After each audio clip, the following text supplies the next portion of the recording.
So I've came to the realization that it's impossible to get tired. We can't get tired.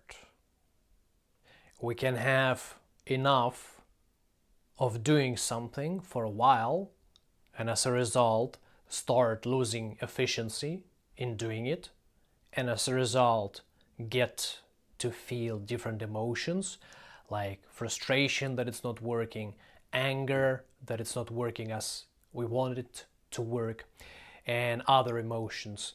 But that's not really tiredness. It's just too much repetition that loses any kind of meaning when it comes to life, right? When it comes to like a bigger thing, like not just like us as like one person, not us as human system, but the whole universe, right? So once it stops making sense, we don't want to do that anymore. And some people can keep doing it for longer than others.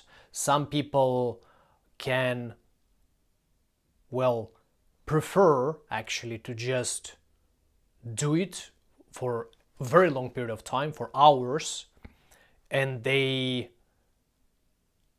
stop doing it much later than other people. But some people allocate smaller batches of time to different activities, and each of those types of people have a limit. Like if we go overboard, that's it. Like we're done and finished. Like we don't want to do it anymore. We lose any kind of desire to be creative, any kind of desire to do our job well. Doesn't matter what kind of job it is, doesn't matter for whom, doesn't matter whether it's even a job or it's just an activity that we do. But we can't get tired. It's about switching the activity at the right time. So we do something for a certain extended period, and then as soon as certain, the evidence that we've had enough of it for now starts appearing, and every person has it appear in a different way. Some people just get angry, some people get anxious, some people could get bored, some people could just kind of start being very distracted by different things, and we all have to learn how does this evidence work within us, because we're all different, right? But what's the overarching theme between all of us human beings is that sometimes enough is enough.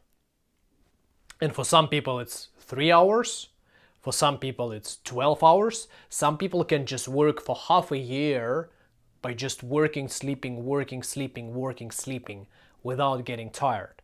But they will get tired at some point. When we are on our own, the only enemy is the laziness.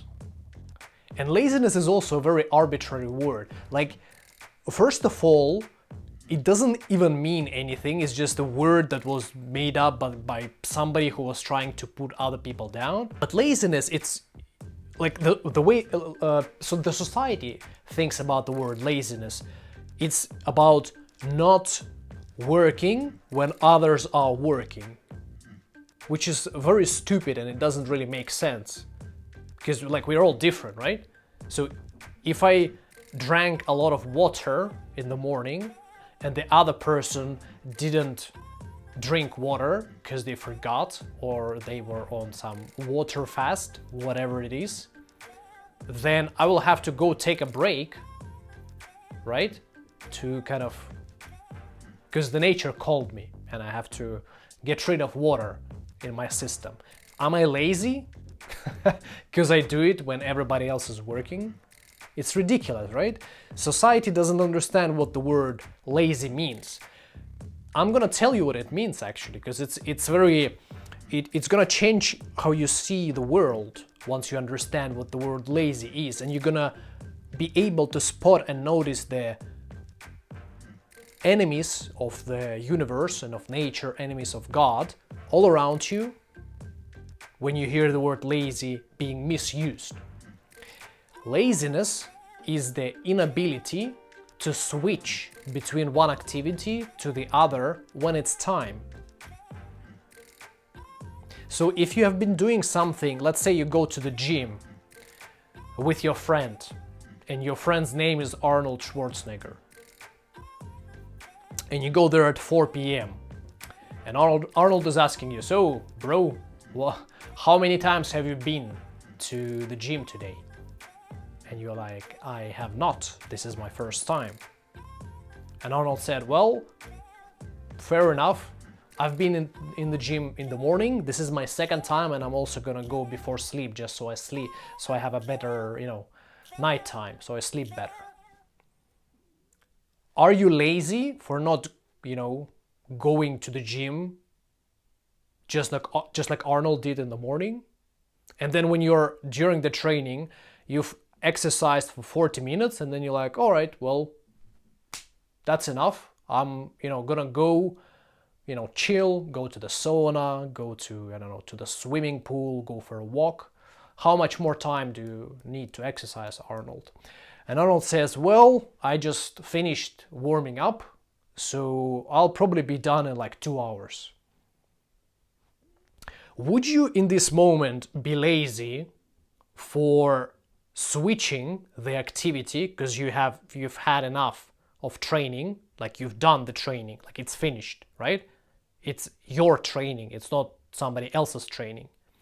Would you be lazy to switch the activity and go to the shower, to the sauna, go for a walk? Or would you be lazy staying there for like 2 more hours until Arnold is finished?